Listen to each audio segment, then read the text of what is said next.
How's it going, everybody? It's Frisby Moonsong here. Yow! And we are going to be looking at deck lists today. So, what we've been doing, we've been having a couple of tournaments recently, and there is one deck list that has been doing consistently well. And it's a deck that I think a lot of people have forgotten about, and I think it's something that I want to point out to, and I want to point out, and people can actually start picking up this deck because I don't think it's gonna get hit on the ban list anytime soon, and I think it's really, really good. I'm also promoting his channel.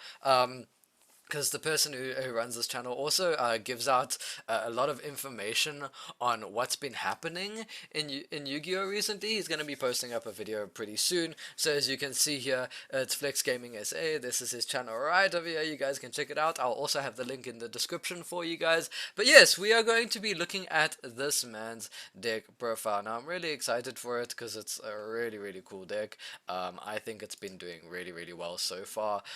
He's consistently topped with it a lot, and it's really amazing to see what it can do. And honestly, like playing it, it's actually like big brain plays. You actually have to really think about the deck.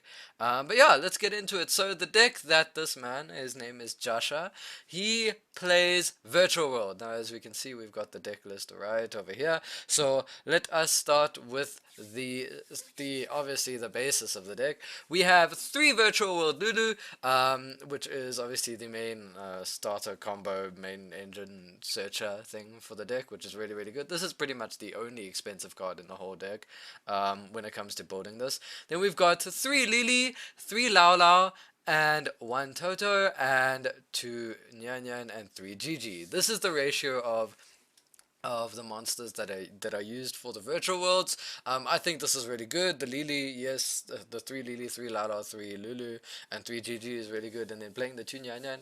I mean, I guess some people would play three Nyan, but two Nyan is fair. I don't think you want to see like, I guess a full hand of virtual worlds is a really nice like good combo. I like the one Toto. I think that's a really good tick to play in because it's summoned from grave, but also you don't want to always see it in your opening hand. You know, yes, it's a level 6, and yes, you can normal summon it on its own, but it's also recursion from grave, but you don't want to see too much of it because it doesn't do as much as these do. I guess the only problem is if you draw like Lao Lao, and you only open Lao Lao, that's kind of a bit of a oof. But then at least you can still send the King Long if you at least drew another monster. So yeah, this is pretty nice. I think it's really good for the ratios of the deck. Then we're moving into some of the hand traps. We've got three Psyframe Gamma, which is obviously I think really, really good. Really good take for the deck, and also stops the only hand trap that outs this. I think what makes this good is that it plays around hand traps so well, and any deck that can play around hand traps so well is going to do really well in the format, especially since like 12 cards in someone's deck could possibly be hand traps. So I think it plays around that well, and with the Gamma it does that too. And also the one Driver, I mean, you can even normal summon Driver and it's a level 6 and it can get you into your more synchro plays, which is really, really cool.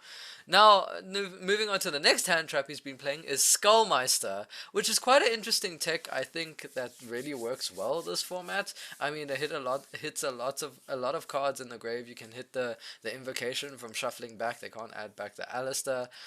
You can hit the Shadow cards. You can hit App Cologne, which is really, really good. It really just slows down your opponent really, really nicely. I mean, you can hit a lot of you can hit some of the Tri Brigade. I think there Tri Brigade stuff that activates in the grave?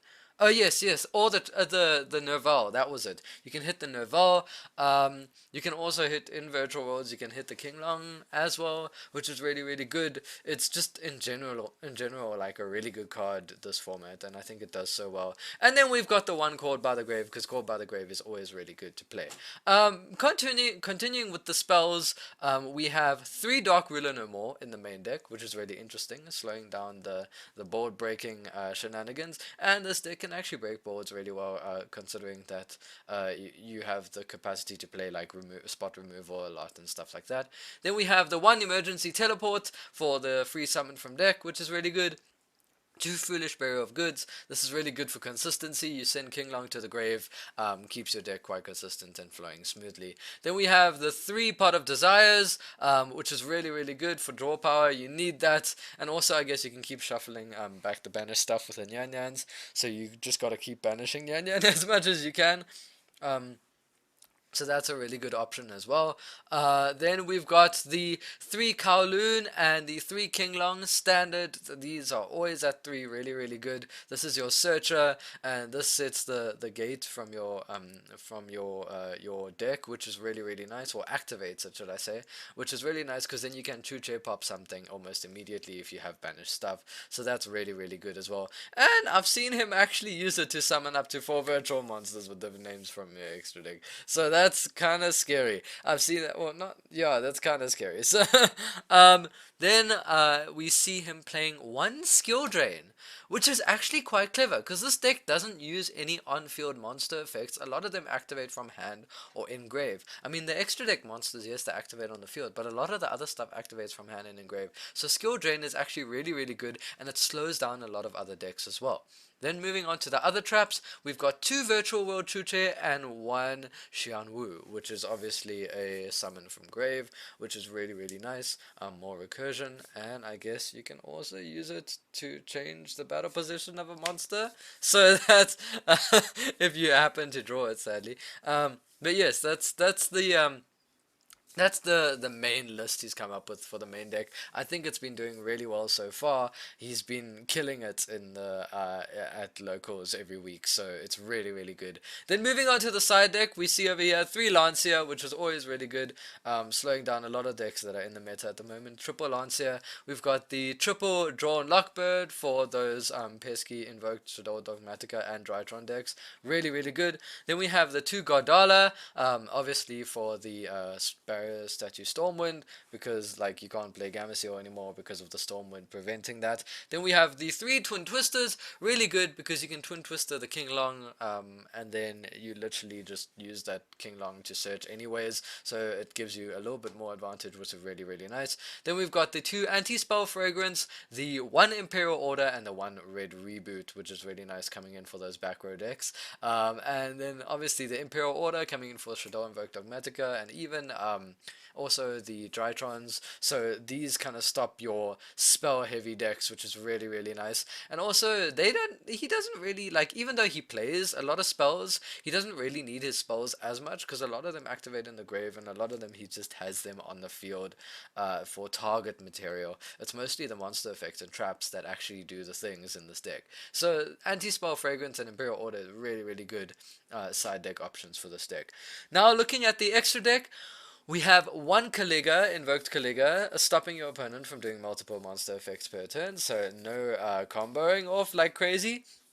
And we've got the 1 Hot Red Dragon Archfiend Abyss, which he's able to summon in this deck. Also a really good option for this deck. It does really well. I've seen him.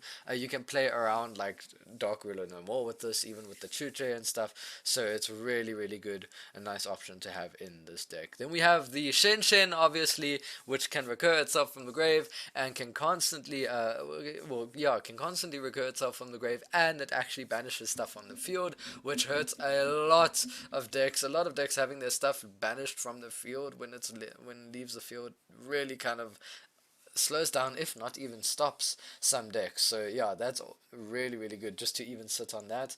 Then we also have the Vermilion Dragon Mech, which allows you to destroy cards on the field, and also you can target one of your banished units and add it to your hand if this card is destroyed. So this is really, really good. Also another Synchro level 9. Then we've got a Coral Dragon, which when it's sent to the graveyard, it's more draw power and it's a destruction on the field, so it's really, really nice. More draw power for Charge Warrior, which is really nice, getting into another level 6 and allowing yourself to further your plays. Then we've got the Muddy Mud Dragon to help you get your Invoke Kaliga, which is really, really nice. And then we've got the Ultimate Token and Crystal Wing for the combo at the beginning of the turn. Now moving on to the Exes of the deck, we can see over here he's got a Divine Arsenal Zeus, which is really, really good. That's going to be really nice for just sitting there and clearing boards. And obviously we've got a couple of fodder for that. We have the Gaia Dragon, which does the piercing. I haven't seen him use this for piercing yet. Maybe he's done it without my knowledge, but this is also really, really good to use for not only for Divine Sky Thunder Zeus, blah blah blah blah blah, but you can use it to actually just deal a little bit of extra damage in the battle phase if they have defense position monsters. Then we also have Utopia Beyond, reducing your opponent's monsters to 0. Amazing card, really, really good. I'm surprised people don't actually see this, but you can use this also for the Zeus combo. and it's just another way to just deal 3k, and maybe you can even out dragoons with this, which is really really nice. Obviously you would have to play through it, but this deck runs so many level 6s that it's so easy to get this out. Then we've got Fortune Tune to be able to sit on Fortune Tune and allow yourself to survive. You can even win in time. I'm pretty sure with this thing, but it literally just protects itself like for days, and you can sit on that with two level 3s. Really good card. And then we've also got Phantom Fortress, which allows you to banish cards your opponent controls. Also, it is non-targeting, so it's really really good. Banish cards from your hand, banish cards from the grave. Really good level 9, and you can even use Shen Shen with it, and then just revive the Shen Shen for extra rank 9 play. So this is really nice. And then the only virtual world XZ that he's playing is Virtual World Phoenix Fan Fan, which I believe banishes cards from the field and the grave. Um, yes, one face-up card your opponent controls and one card in either graveyard. So that's really, really good as well. And when it's destroyed, you get to summon two virtual world monsters with the same type and attribute from each other from the deck, So that's really, really nice, allowing yourself to get more recursion if they destroy it, also getting the banish. So it's really good to sit on that as well. Usually the ending board ends up being a Crystal Wing with a Kaliga, and sometimes the Hot Red Dragon with a Chuche and possibly a hand trap or two and a Lulu in hand, which is really really good for opening board. And this deck list has actually been doing really well. I'm really really impressed with how he's done so far with the deck list. I think he's one of very few people who are playing Virtual World still, but I'm really keen for this deck, and I think it's something people should look out for and keep up with, because it's actually a good, even though it's not completely meta, it's really really close up there, and it's still hanging in there. Because even though the calamities got hit, it didn't hit. They didn't touch the deck at all. It didn't get touched. So really well done, Jascha, to you, and I'm excited to see your channel grow along as all of us do in South Africa as we're trying to make it out there. So here's his channel, guys. Please help support the man as well. And yeah, we'll get back into more of the videos. Also, I was asked recently in a comment, I think it was commented by a guy named Leo. I'm not pretty sure. I have to go back through all my comments to find it. But he was asking about how we can get into playing Yu-Gi-Oh! In South Africa. Now, one thing I just want to mention this just for the end of the video is one thing you can look for is try find where all the shops near you are. So I know there's shops in Durban, I know there's shops in Cape Town, and I know there are shops here in Johannesburg. I'm not pretty sure how many other places they have. I think in Pietermaritzburg there is one. I know in I don't exactly. I know there's one in Centurion in here in this area. There's one in Ferndale. We have the Nexus Hub. There is what else? There's Geek Home. There's Dragon Town.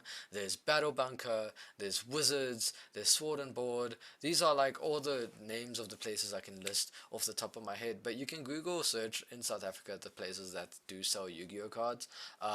Even there are, if you look on the Facebook pages, there is a Yu-Gi-Oh Trading South Africa group that you can talk to on there.